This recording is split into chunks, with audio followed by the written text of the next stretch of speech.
Et si à la fin de l'épisode, tu savais comment ne plus souffrir du traitement que l'on inflige à la Terre et des conséquences sur la suite? Quand la valeur nature, la cause animale ou encore le respect font partie de tes valeurs, il est normal de ressentir de la peur, de la colère ou de la tristesse. À travers l'expérience de Xavier, je vais te donner des conseils pour faire baisser ton éco-anxiété et te permettre, malgré ce contexte, de trouver l'espoir et l'énergie pour te créer une vie riche, épanouie et pleine de sens. Salut à toi, tu es sur Dépasse-toi et je suis Sylvain Viens.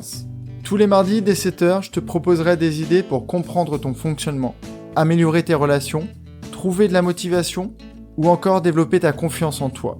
Et tout ça pour t'aider à créer une vie riche, épanouie et pleine de sens. Si tu ne veux rien louper et profiter de tout ce que j'ai à t'offrir, je t'invite à t'abonner à la newsletter sur mon site, sylvainviens.com. Pas de commentaire Apple sur cet épisode. Je tenais à faire un petit laïus pour tous mes amis africains qui m'écoutent. Dans cet épisode, je parle de la situation en Europe et plus particulièrement dans les pays que je vais dire privilégiés. Je sais que dans beaucoup de vos pays, la situation est bien plus avancée et vous impacte énormément.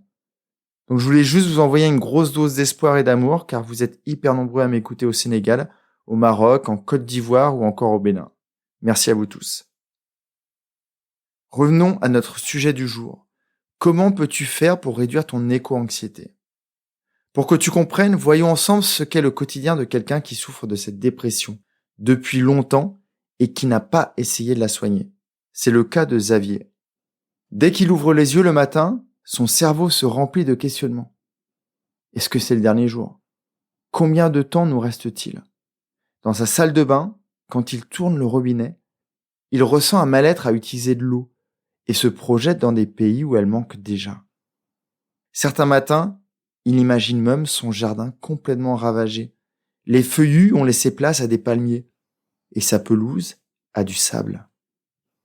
Quand il saisit son tube de dentifrice, il pense au plastique et à ces différents continents artificiels qui flottent à la surface de l'océan. Sur la table du petit déjeuner, il se reproche ce qu'il y voit.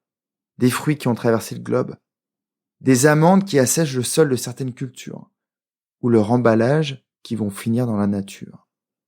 Sur le chemin du boulot, il se demande pourquoi les gens ne réagissent pas, et pourquoi, à l'heure d'aujourd'hui, ils continuent d'acheter de gros SUV. Plus tard dans la journée, ses préoccupations continuent de lui prendre la tête, et devant la machine à café ou pendant la pause déjeuner, il me parle de la grande difficulté qu'il a face au comportement irresponsable de ses collègues. Sur le chemin du retour, à travers les fenêtres de son train, il peste sur les parkings des grandes enseignes de plus en plus bondées et sur toutes ces surfaces naturelles qui disparaissent au profit de ce qu'il appelle l'enfer capitaliste. Le soir, quand il rentre et dîne avec Camille, sa conjointe, la discussion coupe court quand elle lui parle d'une de ses collègues qui est enceinte. Xavier ne comprend pas comment on peut oser vouloir déposer des enfants dans un monde pareil. Et pourtant, depuis longtemps, il se sent prêt à devenir papa. Ça ne se passe malheureusement pas mieux quand le week-end, Camille revient de son escapade shopping les bras remplis de sacs de grandes enseignes. Si tu pouvais le suivre jusqu'à sa chambre à coucher, sur sa table de chevet, tu verrais un livre intitulé « Comment en sommes-nous arrivés là ?» C'est le dernier échange qu'il a avec la réalité avant de retourner dans ses cauchemars post-apocalyptiques. Voilà à quoi ressemble la triste vie de Xavier. Un beau mélange de peur, d'angoisse, de colère et de tristesse. Et un sentiment profond de décalage qui se creuse tous les jours un peu plus avec son entourage et surtout avec Camille, celle qui pensait être la femme de sa vie. Il est en dépression et voit la vie à travers ce prisme très noir, très lugubre, mais il a décidé de s'en sortir. J'espère que si le sujet te parle, tu n'es pas arrivé à ce niveau, mais voyons comment en sortir. Je te propose mes réflexions, et jeudi dans la newsletter, je te proposerai des idées pour vraiment t'aligner, car ce sera un de mes conseils principaux. J'aurais pu te proposer un épisode rayonnant où je te raconte une histoire super positive, où tout s'améliore. La valeur humaine reprend le dessus sur la valeur argent, où tous nos dirigeants orientent leurs décisions grâce aux idées de personnes gentilles et bienveillantes. Mais ça te paraîtrait tiré par les cheveux. Alors que faire si tu t'es reconnu dans la vie de Xavier ? Le premier conseil, parle-en autour de toi. C'est super important que tu trouves dans ton entourage des personnes avec qui échanger. sans que ça devienne le sujet phare du repas du dimanche midi en famille, parler avec eux peut beaucoup t'aider. Ils vont peut-être pouvoir te glisser des idées qui vont te permettre de relativiser, de voir la situation sous un autre angle. Si ce n'est pas dans ta famille, c'est peut-être dans des associations où tu rencontreras des personnes comme toi, avec qui tu pourrais parler nature, animaux, biodiversité. Ce sera aussi l'occasion de remonter la pente et de découvrir de belles personnes. Et enfin, si tu ne trouves pas ailleurs, parle-en auprès de personnes qui savent écouter et qui pourront t'aider à sortir la tête de l'eau et peut-être même à passer à l'action. Le deuxième conseil que j'ai pour toi, c'est remplis ta vie de belles choses. Même si tu suis mes nombreux conseils sur la gratitude, l'amour ou la pleine conscience, et que malheureusement tu penses à cet effondrement 60 secondes par minute, 60 minutes par heure ou 24 heures par journée, te créer cette vie épanouie ne va pas être simple. Prends tes baskets et va courir ou marcher en pleine nature. Elle est encore splendide et le chant des oiseaux peut te donner une belle énergie. Sors tes stylos et pose-toi devant un paysage magnifique. Et tu vas voir qu'il est encore possible de trouver des endroits fabuleux, encore protégés. Balade-toi dans les librairies du coin et déniche-toi un roman d'aventure ou de romance qui va te permettre de penser à toute autre chose. Plus tu y penses, plus ton cerveau va se focaliser sur ce qui confirme tes craintes. Et tes peurs vont s'intensifier. Alors dans un premier temps, histoire de sortir la tête de l'eau, offre-lui du répit. Et je reviendrai sur ce point dans la lettre de jeudi. Le troisième conseil que j'ai pour toi, c'est une activité extrêmement simple. C'est de faire de la méditation de pleine conscience. Quand tu rumines en te rappelant ce monde super beau, plein de corail, rempli d'animaux plus magnifiques les uns que les autres, tu ne te fais pas du bien, car c'est du passé. Quand tu te projettes en imaginant des paysages dévastés, des populations en difficulté, ou toi-même dans des situations à la Mad Max, tu ne fais que t'enfoncer encore un peu plus profondément dans des situations qui n'arriveront peut-être jamais. La semaine prochaine, dans l'épisode du mardi, je te parlerai de la méditation, en espérant te donner une grande envie de t'y mettre, car quand tu médites, tu profites du moment, là, tout de suite. Tu n'es pas dans le passé, tu n'es pas dans le futur. Le quatrième conseil, dès que ça va mieux, c'est d'aller affronter tes peurs. Quelles sont réellement tes craintes sur le futur? Tu as peur? Ok, mais de quoi?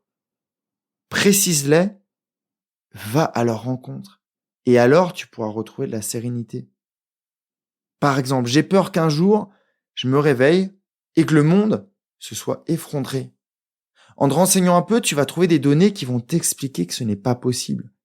Que si ça se passe, ce sera progressif. Et que l'on aura l'occasion peut-être de redresser le navire.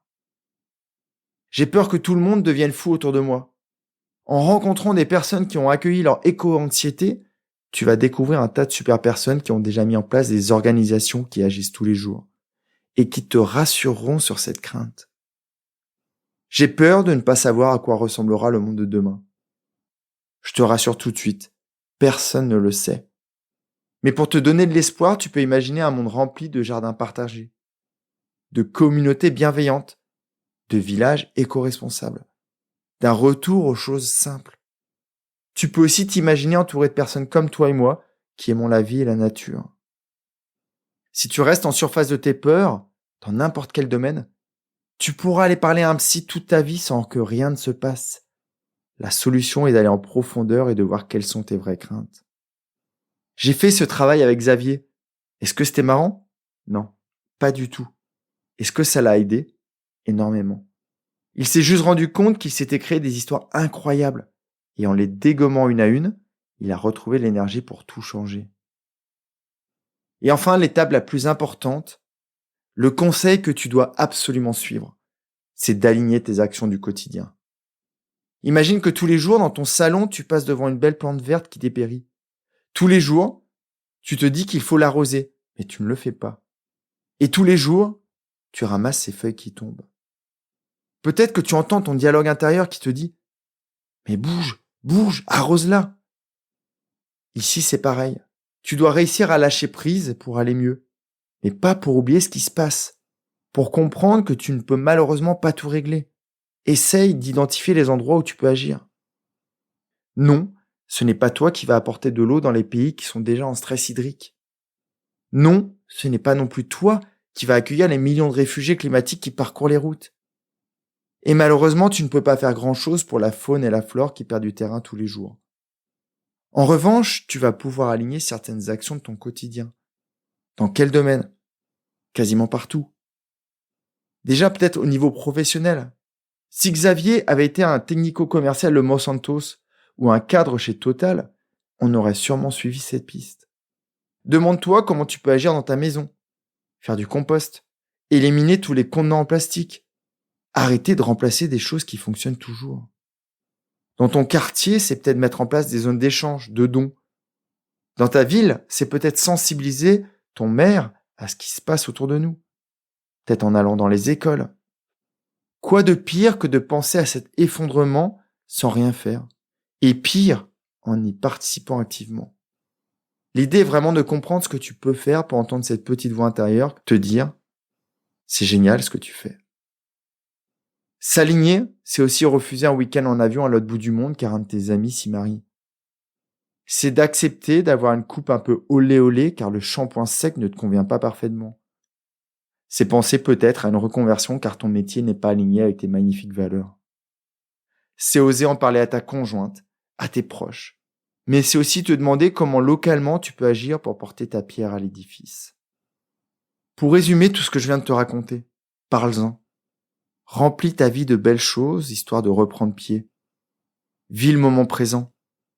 Affronte et dégomme tes peurs. Et enfin, aligne tes actions du quotidien pour réduire ton impact.